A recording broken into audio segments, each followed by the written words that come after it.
अस्सलाम वालेकुम।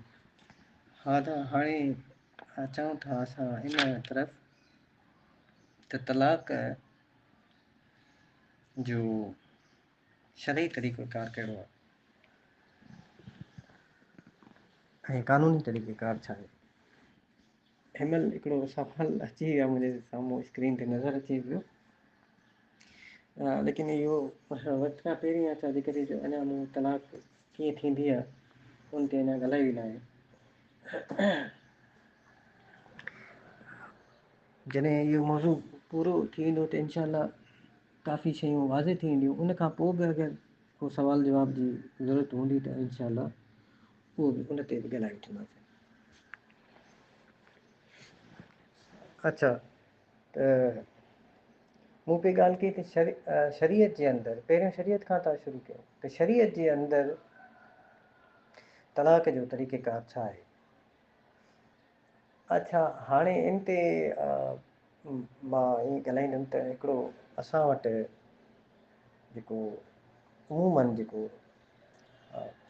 जेके मुस्लिम फ़क़ीर रहिया आहिनि त उन्हनि इनखे तलाक खे बुनियादी तौर ते टिनि हिसनि में विरायो आहे। यानी हिकिड़ो आहे तलाक अहसन, ॿियो आहे तलाक हसन ऐं टियों आहे तलाक बिद्र। अच्छा, उन खां पोइ इन जूं टे मुख़्तलिफ़ यानी स्टेजिस बि ॿुधायल आहिनि। यानी हिकिड़ी तलाक रजई, ॿी तलाक बाइन ऐं टी तलाक मुग़लज़। अच्छा, हाणे इहे थोरा टर्म्स अगरि कंहिंखे सम्झण में मुश्किल अचे त मां वरी इनखे ॿुधायां थो। तलाक अहसन यानी बिल्कुलु most appropriate form of divorce, यानी बिल्कुलु जेको सही तरीक़ो आहे क़ुरान सुन्नत जे मुताबिक़। ॿियो तलाक हसन यानी इनखे बि यानी इन जी बि गुंजाइश आहे त इहो बि इनखे बि सही चई सघिजे थो। हीउ फ़ुक़हा जो नुक़्ते नज़र आहे। ऐं टियों आहे तलाक बिद्र, यानी तलाक जो उहो तरीक़ो जेको जंहिंखे कंहिं बि पसंदि न आहे फरमायो, यानी गैर मुस्तनद तरीक़ो जेको सुन्नत जे ख़िलाफ़ु तरीक़ो, उनखे तलाक बिद्र चइबो आहे। ऐं जेके मूं टे स्टेजिस ॿुधाया, यानी जॾहिं तलाक ॾिबी आहे त उहा मुख़्तलिफ़ मरहलनि मां गुज़रंदी आहे। उन में तलाक रजई, रजई माना जंहिंमें रुजू करे सघिजे, वापसि वठी सघिजे, या रिवोकेबल डिवोर्स जंहिंखे रिवोक करे सघिजे। ॿी आहे तलाक बाइन, जेका जंहिंजो मतिलबु थियो उहा तलाक जंहिंजे अंदरि रुजू जो हक़ ख़तमु थी वञे, यानी इररिवोकेबल डिवोर्स। टी आहे तलाक मुग़लज़, यानी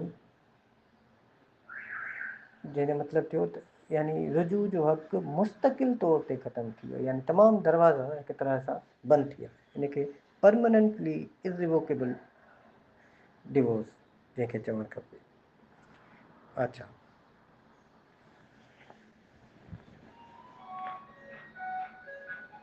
त हाणे मां वरी इन्हनि ते तरतीबवार ॻाल्हायां थो।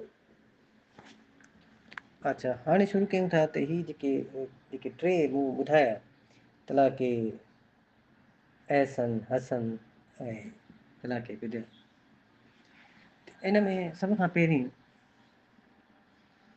तलाक अहसन, यानी बिल्कुलु जंहिंखे चइबो आहे मोस्ट एप्रोप्रिएट। मोस्ट एप्रोप्रिएट जो मतिलबु आहे जेका क़ुरान ऐं सुन्नत जे मुताबिक़। अच्छा, त क़ुरान जे अंदरि तलाक जो हिकिड़ो तरीक़ेकार पूरो बयानु थियल आहे। क़ुरान जे अंदरि तलाक जो इहो तरीक़ेकार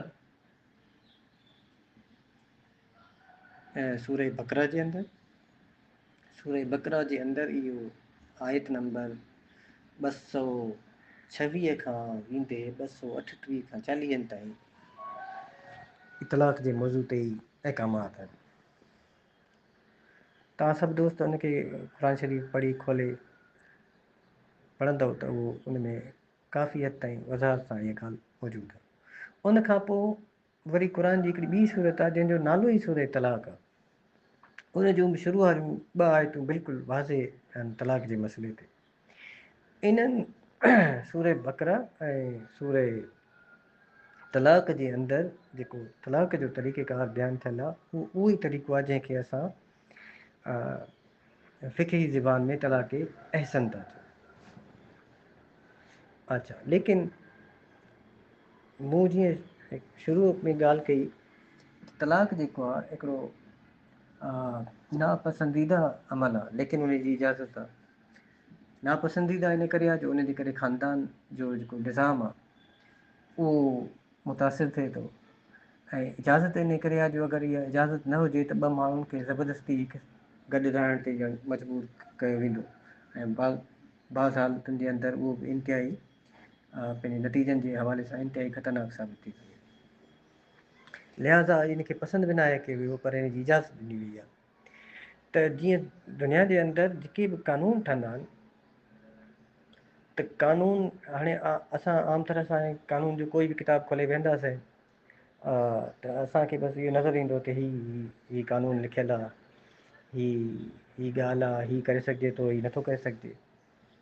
लेकिन उहो कानून जेको आहे जॾहिं ठहियो, छो जो आम तरह सां जेके असांजा कानून ठहंदा आहिनि उहे पार्लियामेंट जे अंदरि ठहंदा आहिनि। पार्लियामेंट जेका आहे उहो कानून साज़ इदारो आहे।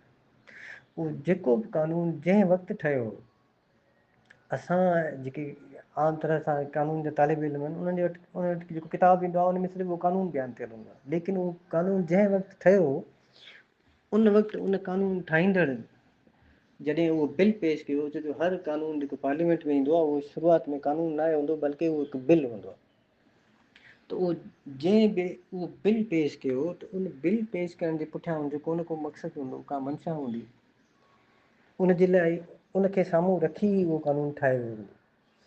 तहिड़ी तरीक़े सां जेके शरई अहकामात आहिनि उन जे पुठियां बि अलाह जी हिकिड़ी स्कीम आहे, हिकिड़ी मंशा आहे, को मक़सदु आहे जंहिंजे करे ई के हुकुम ॾिना विया आहिनि। कंहिं शइ जे करण जे लाइ चयो वियो आहे या कंहिं शइ खां मना कई वई आहे, त उन ॿिन्ही जे पुठियां ख़ुदा जी का न का मंशा आहे, का स्कीम आहे।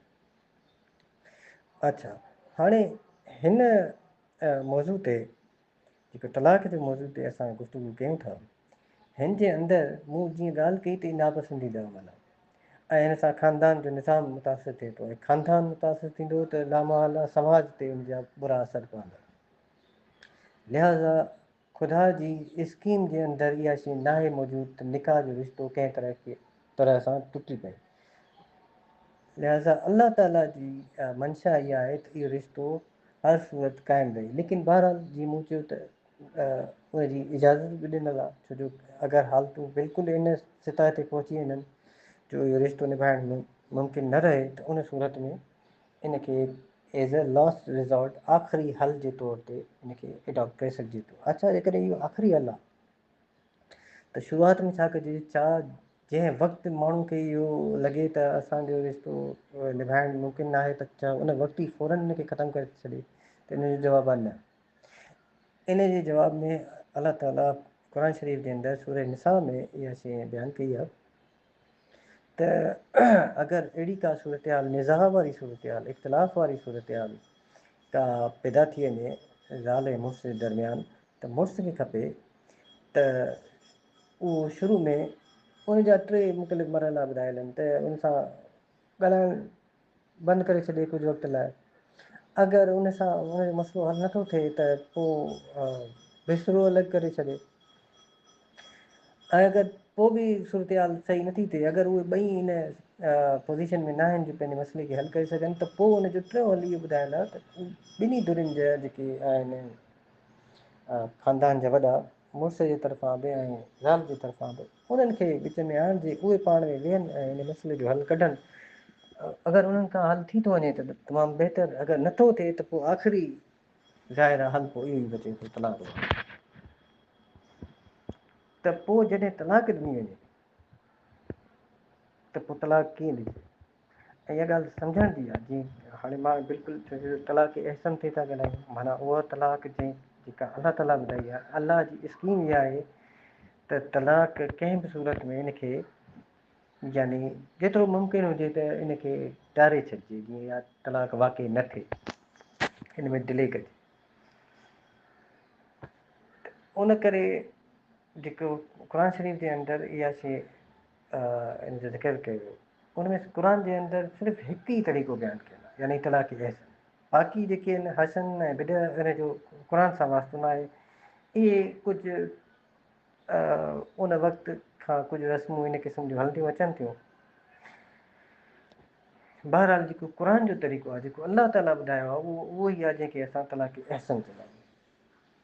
ऐं उन में अंदरि इहा साफ़ ॻाल्हि ॿुधाई वई आहे त तलाक जो ताल्लुक़ बेसिकली इंसान जे इरादे सां हुजणु खपे। यानी क़ुर शरीफ़ जी आयत जेका आहे 227 जे अंदरि शुरू ईअं थी थिए, फाइन अज़म तलाक, जॾहिं तव्हां तलाक जो पूरो अज़म करे छॾियो। हाणे अज़म हिते आम तरह सां तलाक ज़्यादातर गुस्से जी हालत में थींदी आहे।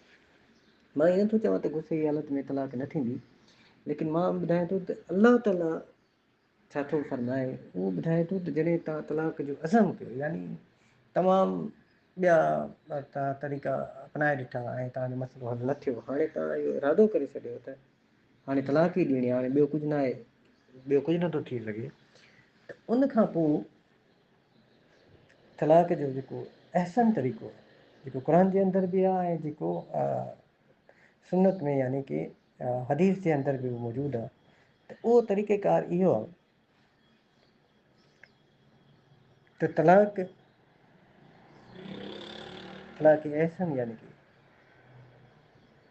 उहा ईअं थींदी त इंसान यानी जंहिं वक़्तु इहो हाणे पूरी तरह सां इन ते आमादा थी वियो त हाणे तलाक ॾियणी आहे, त उन में बि वक़्त जी अहमियत आहे, त कहिड़े वक़्तु ते ॾियणी आहे। वक़्तु उनजो इहो आहे त जंहिं वक़्तु तलाक ॾिए उन वक़्तु लाज़िमन उनजी जेका घरवारी आहे उहा हालत हेज़ में न हुजे, यानी तुहर जी हालत में हुजे, प्योरिटी जी हालत में हुजे, यानी उहा पंहिंजी मेंस्ट्रुएशन मां फ्री थी चुकी हुजे, उन वक़्तु उनखे ॾियणो आहे। यानी वरी इनखे मां कयां थो त हालत हेज़ में तलाक न ॾियो। जॾहिं उहा औरत हालत हेज़ खां पाक थी वञे त पोइ तलाक ॾियणी आहे। हालत हेज़ खां पाक थी वञे ऐं जॾहिं पाक थी वञे त बग़ैर उन सां हम बिस्तरी जे, उन सां उहो जेको कॉन्जुगल राइट्स क़ाइमु करण जे, उन सां उहो फिज़िकल रिलेशन क़ाइमु करण जे तलाक ॾियणी आहे। यानी अगरि हालत हेज़ में हूंदी त तलाक नथी ॾेई सघिजे, ऐं हालत हेज़ खां अगरि पाक थी वई त उन में हम बिस्तरी नथी करे सघिजे। अगरि त हम बिस्तरी कई वई त पोइ वरी तलाक नथी ॾेई सघिजे, पोइ वरी तलाक ॾियण लाइ ॿिए हेज़ जो इंतज़ारु करिणो पवंदो ऐं ॿिए तोहर जो इंतज़ारु करिणो पवंदो।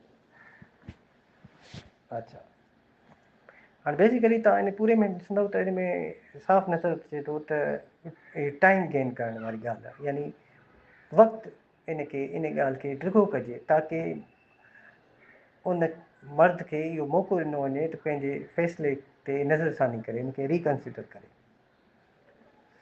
छो जो उहो जंहिं गुस्से जे करे, जंहिं नापसंदीदी करे या जंहिं कंहिं मिसअंडरस्टैंडिंग जे करे उहो तलाक ॾियणु चाहे थो, मुमकिन आहे वक़्तु गुज़रण सां उहा ख़तमु थी वञे ऐं उनखे पंहिंजी ग़लती जो अहसासु थिए। लिहाज़ा इन में पहिरीं जेका रुकावट आहे उहा आहे वक़्तु। यानी ईअं न आहे त हर वक़्तु जंहिं वक़्तु दिलि चएसि खणी तलाक ॾेई छॾे, बल्कि इहो लाज़िम करार ॾिनो वियो त उन वक़्तु उनजी घरवारी हालत हेज़ खां पाक हुजे ऐं जॾहिं हालत हेज़ खां पाक थिए त बग़ैर हम बिस्तरी जे पोइ उनखे तलाक ॾिए। ऐं हिकिड़ी ॿी ऐं अहम ॻाल्हि जेका हिन जे अंदरि आहे उहा इहा आहे त तलाक हिकु तलाक ॾिए, यानी हिकु दफ़ो तलाक ॾिए, ॿ या टे न, सिर्फ़ु हिकु दफ़ो, यानी single pronouncement of divorce during the state of purity and abstinence from sexual intercourse. यानी टे शयूं, हिकु दफ़ा अदायगी तलाक जी, बग़ैर जिमा जे ऐं हालत तौर में, इहे टे शयूं कंडीशन्स लाज़िम रखी वियूं। इन खां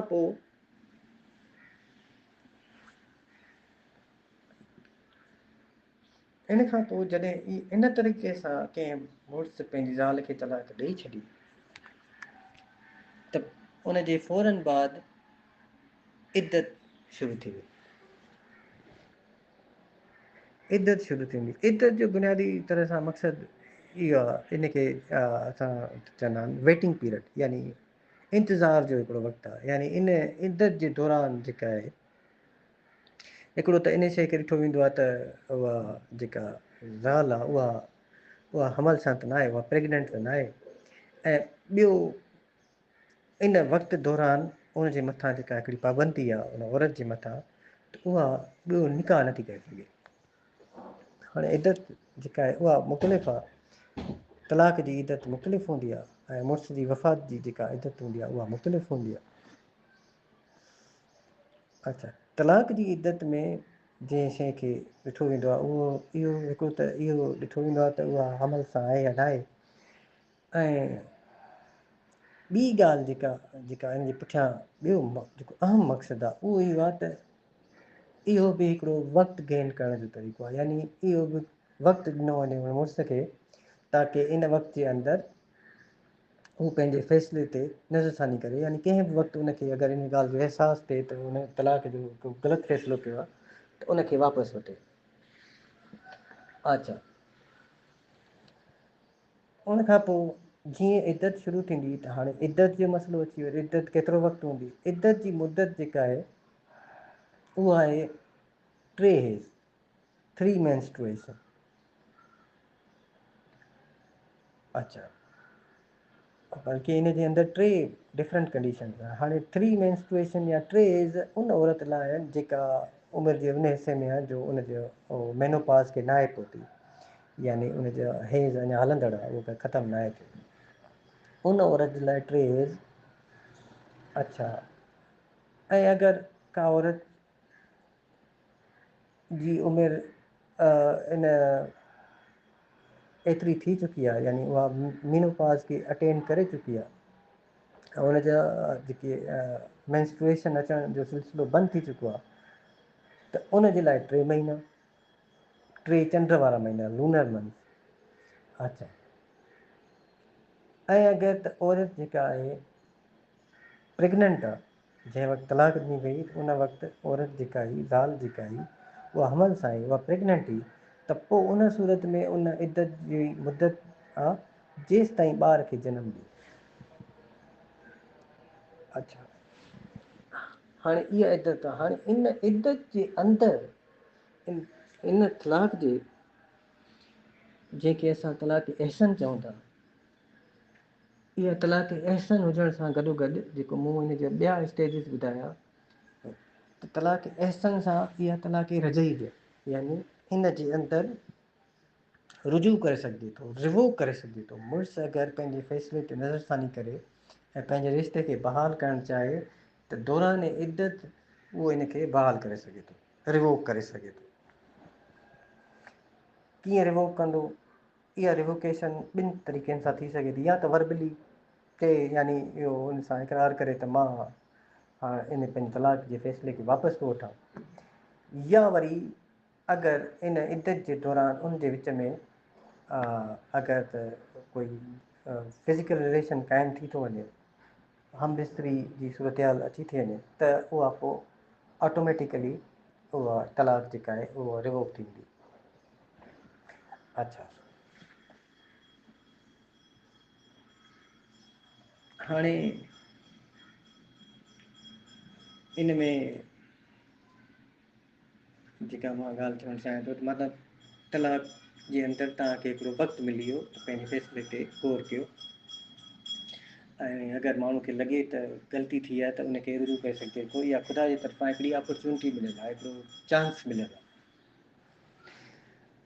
अच्छा, ऐं ॿी अहम ॻाल्हि त इहा इद्दत जो जेको वक़्तु आहे, यानी 3 हेज़ हुजनि या 3 महीना हुजनि, उहो वक़्तु औरत खे, इहो क़ुर जे अंदरि ई सूरह तलाक में इहा ॻाल्हि बयानु थियल आहे त उहो वक़्तु औरत खे उन जे पंहिंजे मुड़ुस जे घर में गुज़ारणो आहे, ऐं मुड़ुस खे औरत खे तलाक ॾेई ऐं पंहिंजे घर मां कढणो न आहे।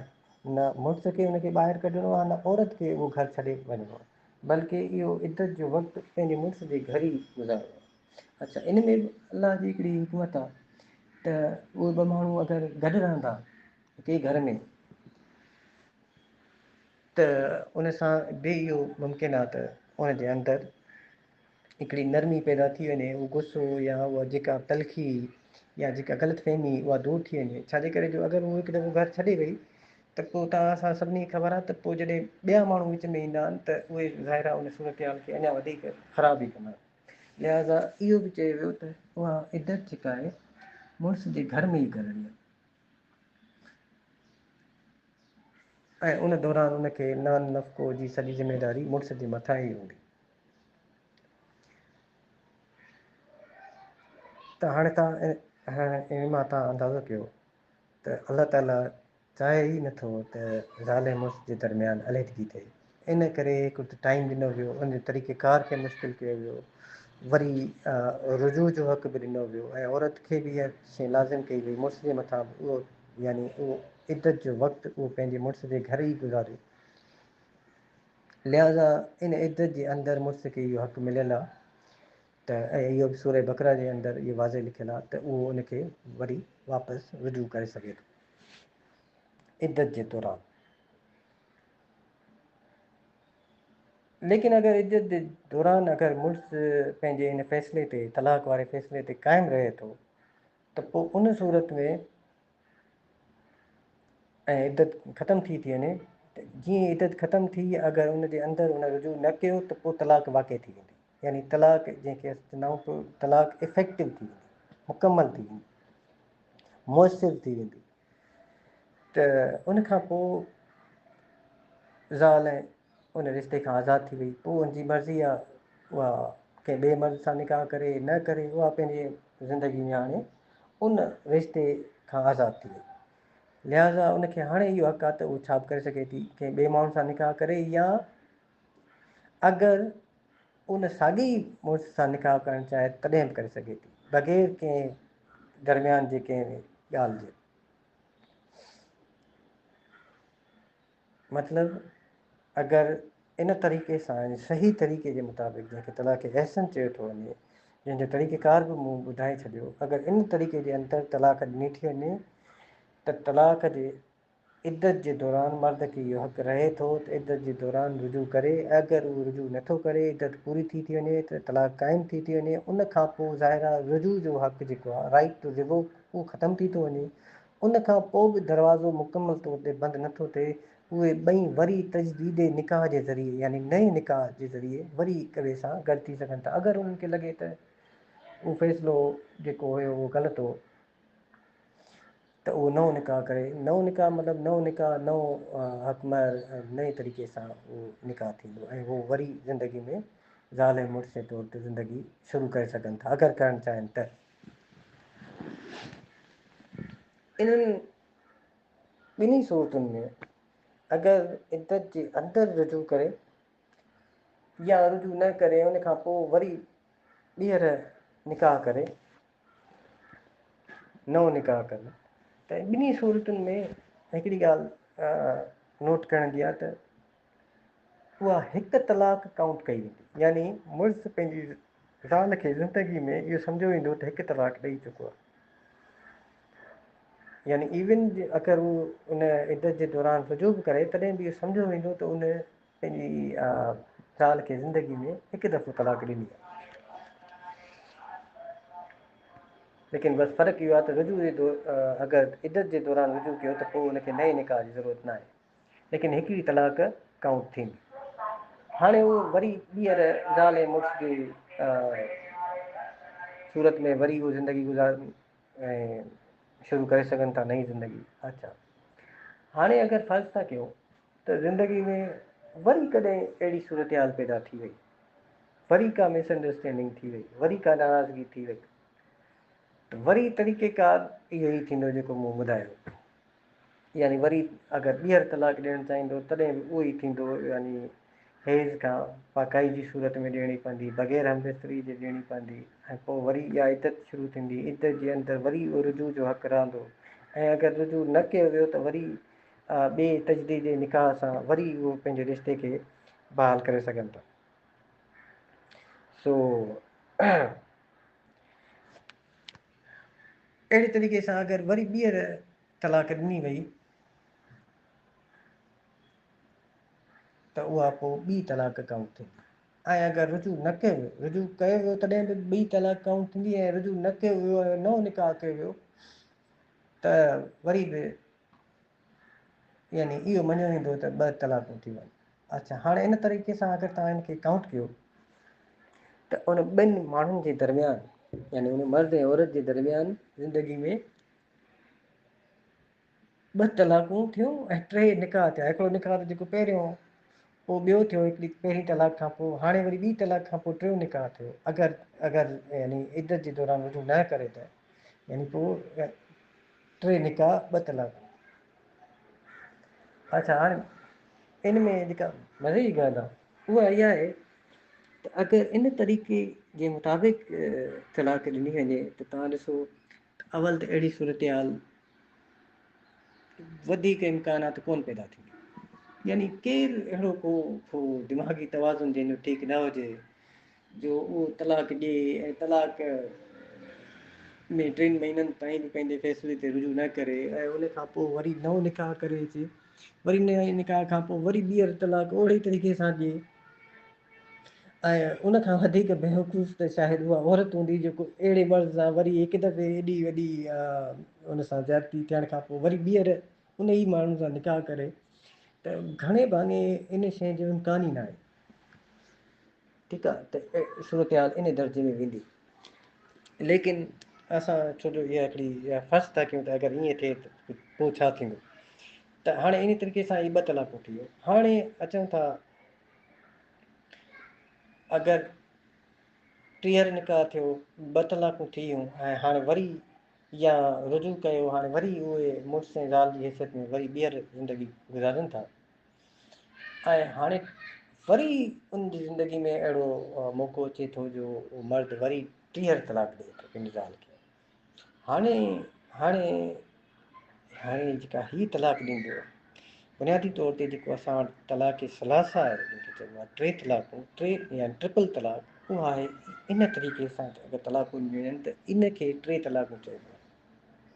हाणे जॾहिं इहा 3 तलाक ॾींदो त पहिरियुनि 2 तलाकुनि ऐं हिन आख़िरी 3 तलाक में फ़र्क़ु इहो आहे त हीअ जॾहिं 3 तलाक ॾींदो त इन 3 तलाक जे दौरान तलाक ॾियण खां पोइ यानी उन औरत जी इद्दत ज़रूरु शुरू थींदी, लेकिन इन इद्दत जे अंदरि मर्द वटि रुजू करण जो राइट बाक़ी न रहंदो, उहो ख़तमु थी वेंदो, रुजू नथो करे सघे। यानी इद्दत जे दौरान रुजू नथो करे सघे। ऐं ॿियो त इद्दत ख़तमु थियण खां पोइ जीअं पहिरियों निकाह जो ऑप्शन मौजूदु हो, हाणे उहो निकाह जो ऑप्शन बि ख़तमु थी वियो, रुजू जो हक़ बि ख़तमु थी वियो ऐं नए निकाह जो हक़ बि ख़तमु थी वियो। हाणे सिर्फ़ु हिकिड़ी सूरत मुमकिन आहे, उहा आहे त उहा औरत इन्हनि 3 तलाकुनि खां पोइ कंहिं ॿिए मर्द सां निकाह करे ऐं निकाह जे इरादे सां ई करे। हमेशह इहा ॻाल्हि सम्झण जी आहे त निकाह जे अंदरि इंसान जो इरादो पूरी ज़िंदगी गॾु गुज़ारण जो आहे हूंदो।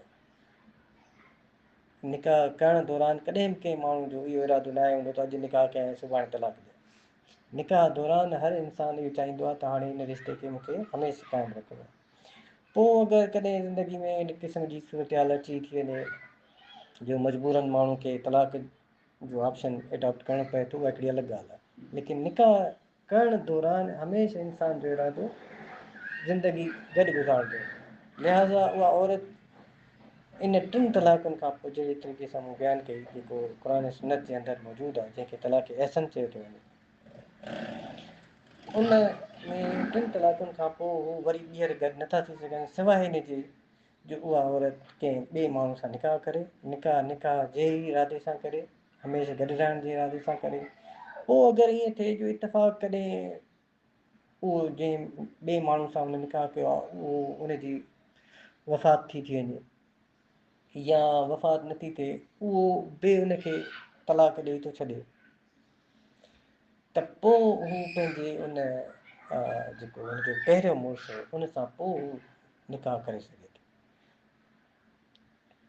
ऐं इनखे ई यानी क़ुर जे अंदरि जेको लफ़्ज़ इस्तेमालु कयो आहे त इहा पोइ ज़ाल उन पुराणे मुड़ुस लाइ उन सूरत में हिलाल थी सघे थी। इन हिलाल थियण खे असां वटि हिलालो लफ़्ज़ आम थी वियो ऐं पोइ जेका प्रैक्टिस थिए थी उहा तव्हां असां सभिनी खे ख़बर आहे त छा आहे। सो चवण जो मक़सदु इहो तलाक जो जेको सुन्नत तरीक़ो आहे, जेको शरई तरीक़ो आहे, ऐं जंहिंखे सभई यानी बिना कंहिं इख़्तिलाफ़ तमामु मकतबा फ़िक्र जा माण्हू मञनि था ऐं उनखे तलाक अहसन जो बि नालो ॾिनो वियो आहे, उहो तलाक जो तरीक़ो इहो ई आहे। इहो ई अलाह ताला तलाक ॾियण जो तरीक़ो ॿुधायो आहे। हिन खां सवाइ क़ुर जे अंदरि को बि ॿियो तरीक़ो कोन्हे, सिर्फ़ु इहो हिकु ई तरीक़ो ॿुधायल आहे। जीअं अलाह तलाक जी इजाज़त ॾिनी आहे, उन अलाह इन तलाक जो तरीक़ो ॿुधायो आहे। लिहाज़ा असां सभिनी जे लाइ ज़रूरी आहे अवल त तलाक जहिड़ी नौबत न अचे, लेकिन अगरि कॾहिं अहिड़ी सूरत हाल पैदा थी वञे त तलाक इन ई तरीक़े सां ॾेई सघे थी, इहो ई सही तरीक़ो आहे। ठीकु आहे, त हाणे हीउ मैसेज इलाही तवील थी वियो आहे। हाणे वरी मां हिनखे नए मैसेज में नई तरीक़े सां ऐं बाक़ी रहियल जेको हिन जो हिसो आहे तलाक जो, उन ते ॻाल्हायां थो।